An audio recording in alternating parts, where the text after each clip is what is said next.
1장 5절로 25절 말씀, 세례 요한의 수태고지, 저희들이 잘 알고 있는 이야기지만 오늘은 포인트를 세례 요한의 부모에게 포인트를 주어서 말씀에 함께 은혜를 나누고자 합니다. 저희들이 살다 보면 이사를 하는 경우들이 있죠. 네, 이사를 하게 되면은 맨 먼저 어떻게 하게 되니까, 이사를 한다 그러면은 정리를 이제 하게 되고, 그래서 이 장을 놔보게 돼요. 그래가지고 예전에 묵혀뒀던 냉동실에 있는 거, 냉장실에 있는 거, 그런 걸 다 먹어치우죠. 이사 가는데 저기 큰 마트 가서 막 장을 많이 사오고 그러지 않잖아요. 이사를 간다 그러면은 삶이 예전 삶하고는 좀 달라지는 삶을 살게 되었죠. 꼭 사고 싶었던 가구라든지 이런 게 있어도 어떻게 해요? 이사 간 다음에 사지, 뭐 이런 생각을 갖고, 이사가 결정이 되어지면은 그 이사가 결정되어지는 때부터 우리들은 조금 다른 삶을 살게 되어집니다. 오늘 사가랴와 엘리사벳의 삶이 마치 이사가 결정된 사람의 신앙의 모습과 같았습니다. 사가랴라는 이름의 뜻은 주께서 언약을 기억하신다. 사가랴라는 말이 주께서 언약을 기억하신다, 여호와께서 언약을 기억하신다, 이게 사가랴라는 이름의 뜻이에요. 세례 요한의 아버지죠. 어머님은 성함이 어떻게 된다고요? 엘리사벳. 엘리사벳은 하나님은 신실하시다, 이런 얘기예요. 두 개를 합치면은 이런 말이죠. 주께서 언약을 기억하심에 신실하신 분이 되어주신다, 그런 얘기죠. 두 집안은 레위 지파 제사장 가문의 사람들이었어요. 그들이 어디에 살았는지는 밝히고 있지 않지만 예수님 당시에 제사장들이 모여 살던 곳은 주로 여리고라는 곳에 많이 모여 살았습니다. 여리고라는 곳은 예루살렘에서 그리 멀지도 않으면서도 기온도 온화하고 비교적 살기가 좋은 곳이었어요.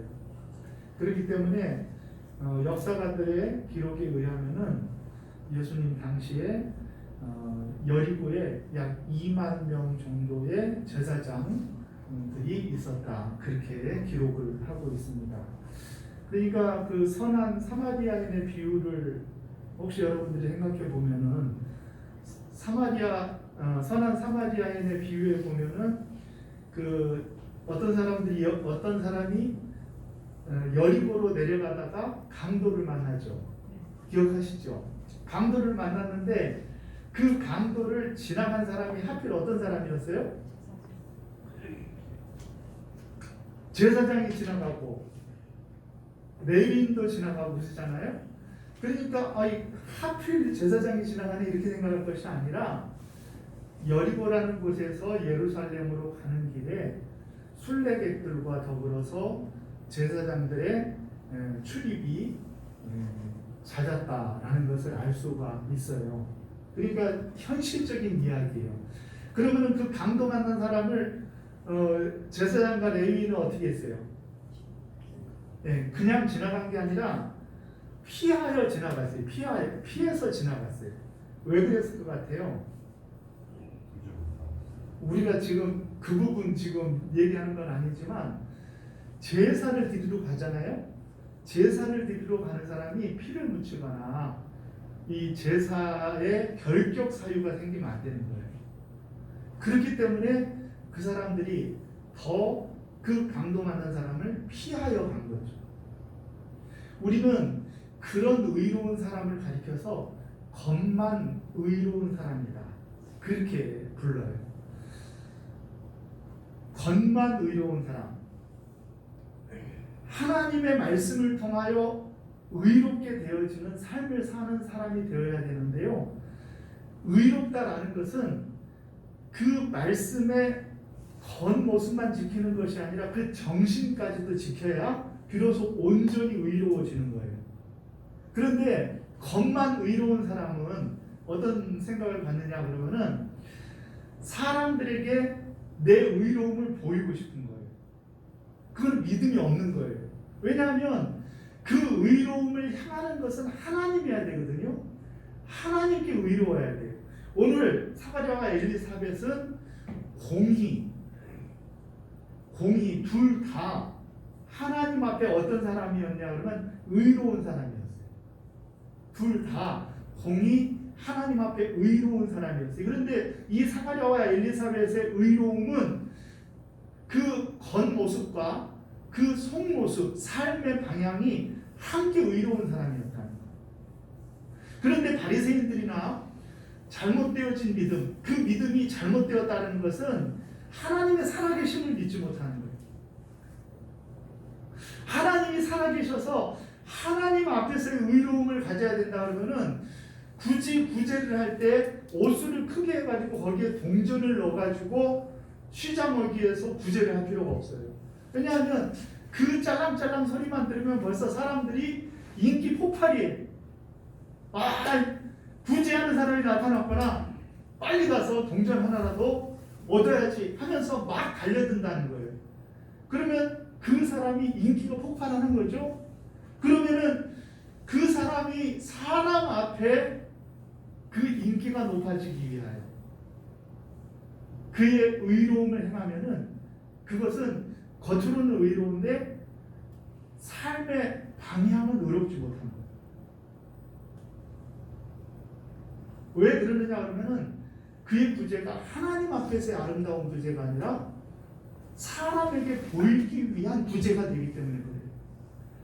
하나님 앞에 의로움을 추구하는 사람은 그가 하나님 앞에 귀한 것들을 성전 구제의 방에다가 갖다 놓으면서도요, 그것을 나도 의식하지 않고 남도 의식하지 않고 아무도 보지 아니한 곳에 구제의 방에다가 그걸 갖다 놓고 오는 거예요.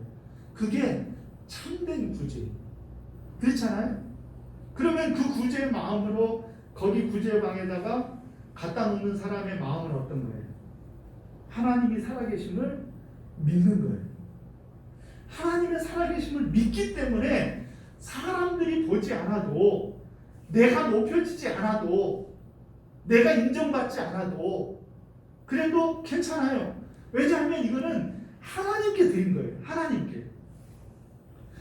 하나님께 드렸기 때문에 그 재물이 어떻게 쓰여지든 또 그 재물을 누가 가지고 도움을 받든지 그 사람에게 대가를 요구할 이유도 없거니와 그것은 하나님께 이미 드린 바 되었기 때문에 내 것으로 여기지 않는 거죠. 그런데 사람들 앞에 드리는 겉만 의로운 사람들은 내가 귀한 걸 드리고 나서도 그것을 추적을 하고 거기에 대한 서운한 마음을 갖게 되어지면은 하나님께 드린 게 아니라 결국은 사람 앞에 행한 것이 되어지기 때문에 우리는 참된 그 의로움의 삶이라는 것이 무엇인지를 주의해야 될 줄로 믿습니다. 오늘 엘리사벳과 이 사가랴의 삶은 이사갈 곳이 정해진 삶을 살았다. 그래서 하나님의 위로를 기다렸어요. 하나님의 위로를. 특별히 오늘 5절 말씀해 보니까 유대왕 헤롯 때 이렇게 되어 있잖아요. 그러니까 여기서 헤롯을 왕으로 표현한 것은 절반을 다스리는 왕이라 이런 의미예요. 헤롯 안디바를 가리키는 것인데 헤롯 집안이 복잡해요. 성경에 여러 헤롯이 나와요. 헤롯 대왕도 나오고 헤롯 안디바도 나오고 뭐 여러 이 4분의 1 왕, 분봉왕이라는 헤롯도 나오고 여러 왕들이 나오는데 헤롯 대왕이 이제 여러 부인에게서 정치적인 결혼을 해서 이제 여러 아들들을 낳는데 그 중에 헤롯 대왕의 뒤를 이어 반을 다스린 사람이 헤롯 안디바인데 오늘 헤롯 왕은 헤롯 안디바를 가리키는 거예요. 그 헤롯 안디바, 이 헤롯 시대라는 것은 어떤 시대냐고 하면은 우리 식으로 얘기하면은 영적인 그 압박이 있던 시대요. 그리고 자유가 많이 제한되어진 그런 독재적인 그런 시대를 살았다. 그렇게 봐야 되는 거예요. 그러니까 헤롯 때라는 것은 결국 뭐냐고 하면은 우리 식으로 얘기하면은 자유를 위하여 투쟁하고 하던 그런 데모하던 그런 시대와 마찬가지의 그런 시대라는 거예요. 그때 하나님께서 하필이면은 그 어두움의 시기에 하나님께서는 사가랴와 엘리사벳을 통하여 하나님의 메시지를 주시기로 한 거예요. 왜 그 사람에게 하필 주느냐? 왜 하필 안나에게? 왜 하필 시므온에게? 왜 하필 사가랴에게 말씀을 주시느냐? 그들이 이사 갈 준비를 하고 있었다는 거예요. 어디로 이사 가려고 했어요? 여리고에서 예루살렘으로 가려고 했나? 어디로 이사 갈 준비를 하고 살았어요? 사가랴와 엘리사벳이? 성경 아무리 봐도 어디로 이사 간다는 말 없어요. 볼 필요 없어요. 어디로 이사 갈 준비를 하고 있었어요? 천국으로.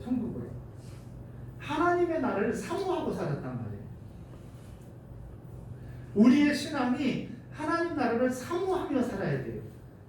이사갈 결정이 난 사람들이 우리는 믿음으로 구원받고 우리는 이 땅은 나그네요.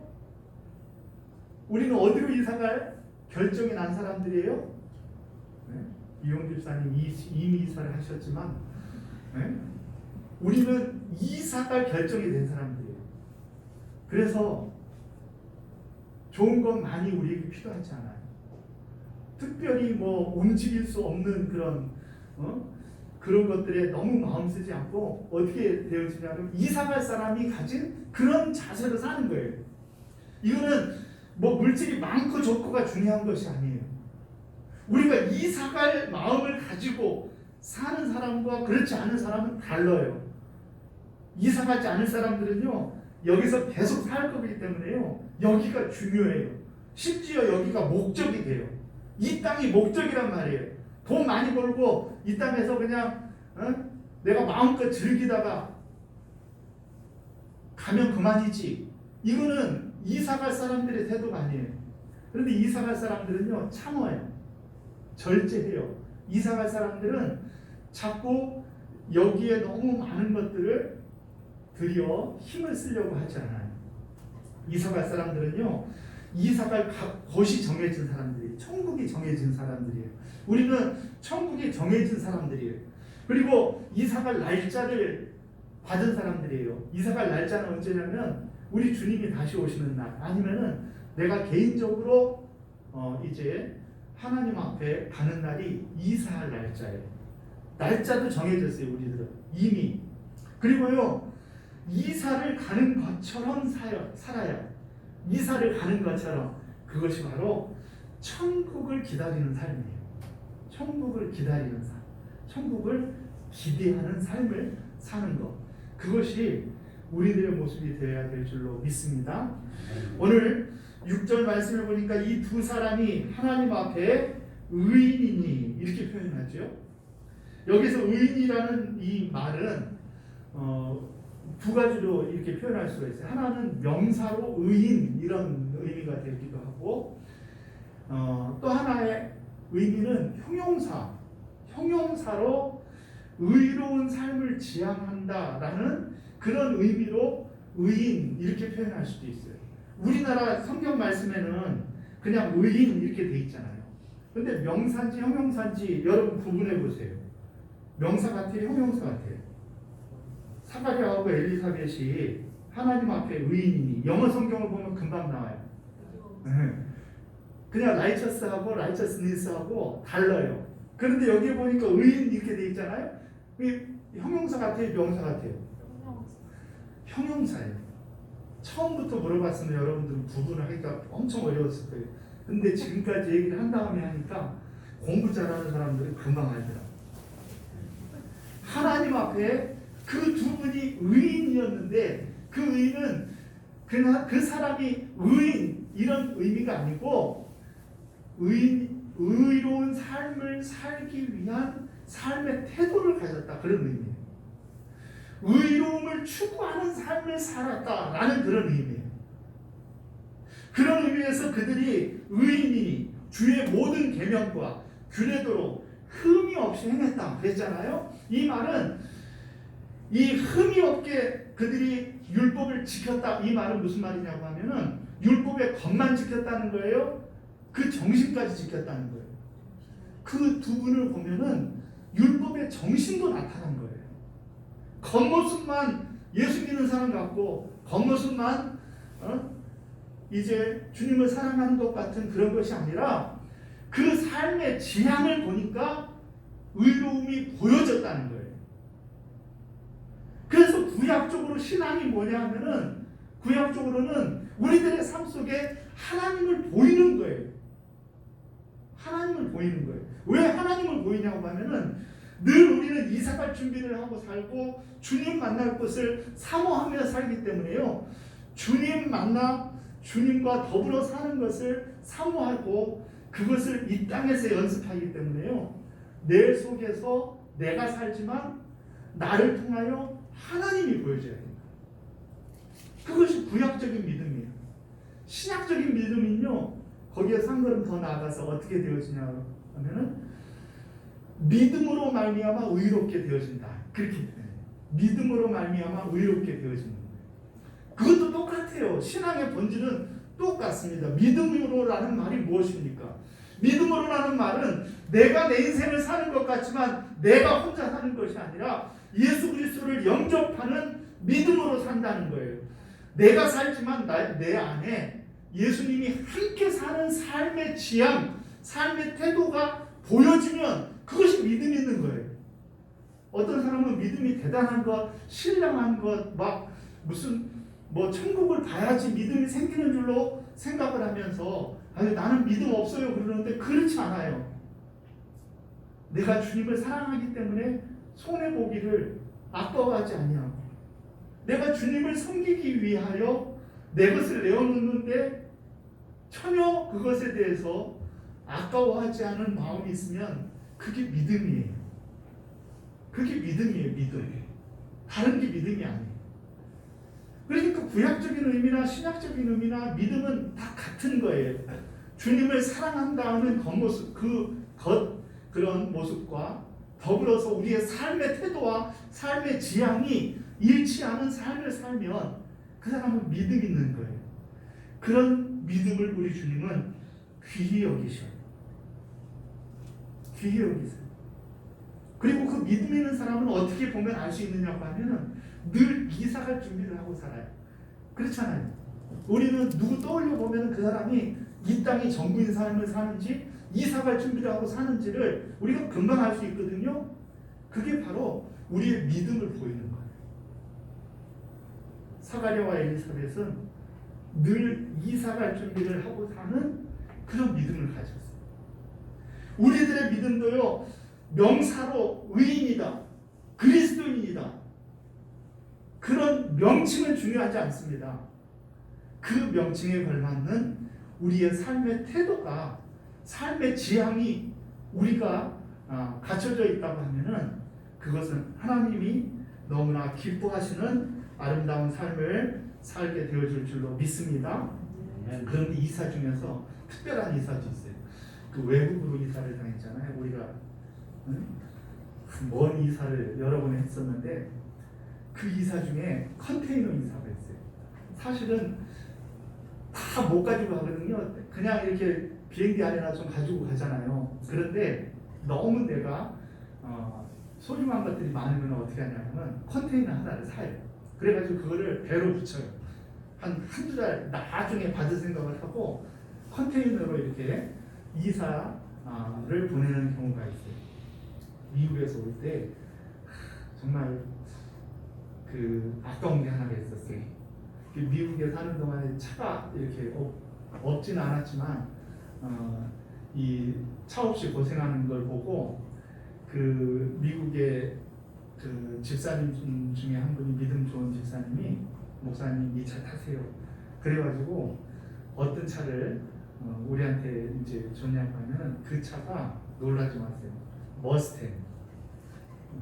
머스탱이라는 건 잘 모르죠. 미국에서 젊은 사람들이 제일 좋아하는 차예요. 근데 한 30년 가까이 된 머스탱을 줬어요. 그 차는 미국 얘기 자주 안 하죠. 죄송합니다. 오늘. 그 차는요 기름을 줄줄줄 그냥 흘리고 다녀요. 차는 너무너무 잘 나가는데 기름이 얼마나 감당 못할 정도로 기름이 막 그냥 금방 떨어지는지 많이 타보지도 못하고 아끼다가 이사 올 때 그냥 팔아 넘기고 왔어요. 근데 그걸 가지고 왔으면은 지금 이 굉장한 가치가 있는 게 사실이에요. 그 박 집사님 주셨던 그 차가 아주 그 촬영하는 사람들이나 이런 사람들이 쓸 때는 굉장히 귀한 차가 됐을 거예요. 그런데 컨테이너 이사를 못했기 때문에 그냥 처분하고 왔죠. 그런데 컨테이너 이사를 하면 있잖아요. 그 컨테이너 안에다가 막 이렇게 최대한 거기다가 짐을 사가지고 막 쟁여놓을 수가 있어요. 우리가 천국 가는 게 컨테이너 이사랑 비슷해요. 왜냐하면은 저 천국에서 의미 있고 천국에서 가치가 있고 주님 앞에 갔을 때 의미 있는 여기서는 구할 수 있지만 저 천국에서는 못 구하는 거기에 가서는 못 구하는 것들을 우리가 잘 준비해 가지고 모으는 재미가 또 있어요. 그러니까 우리들의 삶이 바로 그렇다는 생각을 해야 돼요. 천국에 가서 의미 있는 것, 천국에 가서 의미 없는 것들이 있어요. 길 가다가 발에 걸기적거리는 게 뭐예요? 돌이 아니라 황금. 거기 천국에 황금이 걸기적거리. 그래가지고 내가 황금 가락지 같은 거 별로 안 끼잖아요. 왜 그러냐면 천국에서 이게 맨날 이 걸기적거리는 게 황금이라고 그러니까. 아니 낀 사람들도 괜찮아요. 중요한 게 아니에요. 하여튼 저 천국에서 의미 있는 것들을 어떻게 해야 돼요? 이사를 가는 사람은 여기에서 의미 있는 게 중요한 게 아니라니까요. 저 천국에서 의미 있는 것에 삶의 지향, 삶의 태도가 거기를 향해 있어야 된다. 그러면은 그 사람의 삶이 사가랴와 엘리사벳의 강처럼 하나님 앞에 의로, 하나님 보시기에 의로운 그런 믿음의 삶이 되어질 줄로 믿습니다. 하나님이 기뻐하시는 아름다운 사람들은요, 어떤 사람들은 그래요. 막 많고 적은 게 중요한 것이 아니에요. 내가 하나님이 나에게 적은 어떤 삶을 줬다고 하면 그 안에서의 태도가 중요한 거예요. 그 지향이 중요한 거예요. 물론 많이 하나님이 5달란트 많이 맡기셨으면은 그 많이 맡긴 것에 대한 삶의 지향, 삶의 태도가 중요한 거예요. 그거는 중요하지 않아요. 많고 적은 것은 중요하지 않아요. 그러나 삶의 태도는 중요해요. 저 사람이 이 땅이 전부인 양 사느냐 아니면은 저 천국을 사모하며 사느냐. 엘리사벳과 사가랴는요 오는 세상을 사모하는 믿음을 가졌어요. 그래서 하나님께서 그들을 통하여 어둠의 세계를 종식시키고 새로운 세계를 여는 시작을 그들을 통하여 하나님께서 역사하시고 일하시겠다는 것이에요. 왜냐 그러면은 여리고에 2만 명이나 되는 제사장들이 있다 그랬잖아요. 그러니까 그 아비야 반열의 사람이거든요. 이 사람이. 그러면은 그 반열이 24 반열이 있어요. 24 제사장 반열이 있어요. 역대상에 보면은 24 반열이 있는데 24 반열 중에서 아비야 반열이 된 거예요. 이번 제사는. 그런데 그 중에서도 각기 나눠 보면은 이 지금 아비야 반열에 그냥 평균 잡아도 한 1000명이 있단 말이에요. 그 중에 이 사가랴가 제사장 직무를 감당하기 위해서는 어떻게 해야 되냐면 1000명이 제비를 뽑아요. 1000명이 제비를 뽑아요. 이번에는 아비야 반열 사람이 수정되게 돼 있네요. 그러면 제비를 뽑아가지고 1000명 중에 한 명이 어떻게 해야 돼요? 뽑혀야 되는 거예요. 그러니까 이게 우연이 된 것 같아요? 아니면은 대단히 어떤 하나님의 뜻에 의해서 된 것 같아요. 그러니까 사실은 8절에 보면은 마침 이랬잖아요. 마침 사가랴가 그 반열에 차례대로 이렇게 되어 있잖아요. 그러니까 이 마침이라는 그 단어가요.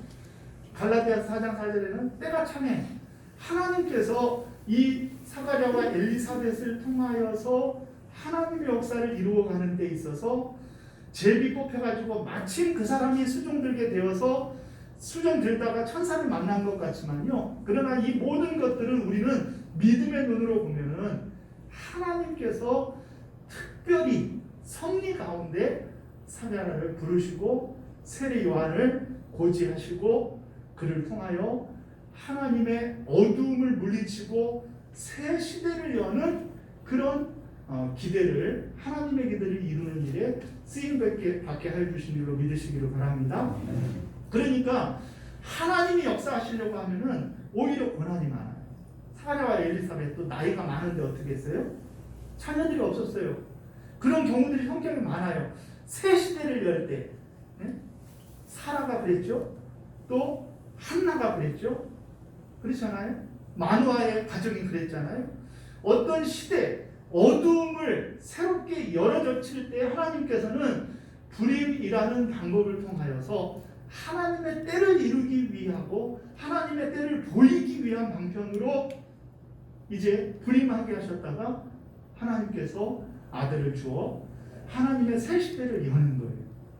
한나의 간절한 기도가 사무엘로 인하여서 새 시대를 연 것처럼 하나님께서는 오늘 사가랴와 엘리사벳의 그 신실한 믿음을 통하여 하나님의 재창조의 새 시대를 여는 그런 시작으로 하나님이 사용하신 줄로 믿으시기를 바랍니다. 그래서 이 복음서는 예수님에 관한 이야기잖아요. 그런데 예수님에 관한 이야기에 앞서서 늘 오늘 누가처럼 늘 먼저 나오는 사람은 누구냐면은 세례 요한인 것이고, 그리고 세례 요한의 뒤는 사가랴와 엘리사벳의 하나님의 나라를 간절히 사모하며 이사갈 준비를 하고 살았던 그들의 모습 속에서 하나님의 놀라운 섭리가 시작되었다는 것을 생각하면서 저와 여러분들이 믿음으로 이 땅에 정착하여 산다 생각하지 마요. 늘 하나님 나라에 이사갈 준비를 잘하고 살아가는 저와 여러분들이 되시기를 주의 이름으로 축원합니다. 91장 내는 주의 영광을 보내 복음 찬송 91번 찬양 드리겠습니다.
권능의 발을 셨네 주의 영광 이곳에 가득해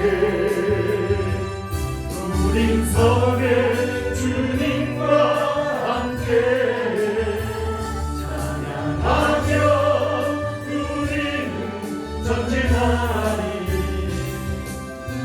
온 열방 주올 때까지 자리에서 일어나셔서 산다고 지우리 새롭게 반사 열방 중에서 주를 섬기게 하소서 모든 나라 일어나 찬송 부르며 영광의 주님을 보게 하소서 주의 영광 이곳에 가득해 우린 성의 주님과 함께 찬양하며